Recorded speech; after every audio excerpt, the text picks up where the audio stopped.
Hi అండి. నమస్తే.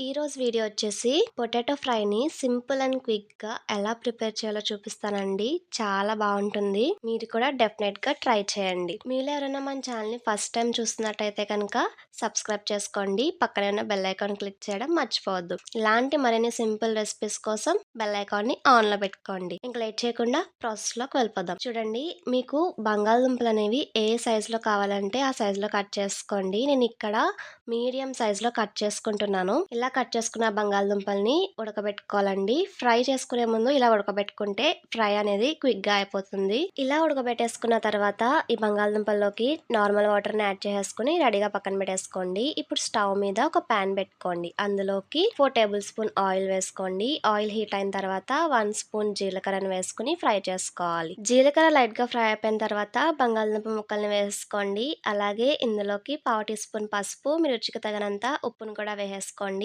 అలాగే ఒక రెమ్మ కరివేపాకును కూడా వేసేసుకుని మొత్తం కలిసే విధంగా బాగా కలిపేసుకోవాలి. ఈ బంగాళదుంపలు అనేవి వేగేలోపు మనం ఇందులోకి వెల్లుల్లి కారం అనేది తయారు చేసుకుందామండి. దానికోసం ఒక మిక్సీ జార్ తీసుకోండి. అందులోకి 5 నుంచి 6 వెల్లుల్లి రేకల్ని వేసేసుకోవాలి. అలాగే 2 ఎండుమిరపకాయలను కూడా తుంచుకొని వేసేసుకోండి. అలాగే 1 స్పూన్ జీలకర్ర, 1 స్పూన్ ధనియాలు, 1 స్పూన్ కారం వేసుకోవాలి. లాస్ట్ లో కొంచెం మిరియాలని కూడా వేసుకుని గ్రైండ్ చేసేసుకుని రెడీగా పక్కన పెట్టేసుకోండి. చూసారా, బంగాళదుంప కూడా బాగా వేగిపోయింది కదా. ఇప్పుడు ఇందులోకి మనం గ్రైండ్ చేసి పెట్టుకున్న వెల్లుల్లి కారాన్ని వేసుకుని బాగా కలుపుకోవాలి. అంతేనండి, టేస్టీ టేస్టీ యమ్మీ యమ్మీ బంగాళదుంప ఫ్రై రెడీ అయిపోయినట్టే. పిల్లలకైనా పెద్దలకైనా బంగాళదుంప ఫ్రై అంటే చాలా ఇష్టం కదా. మీరు కూడా ఒకసారి ఈ స్టైల్లో ట్రై చేసి చూడండి, చాలా బాగుంటుంది. Thanks for watching.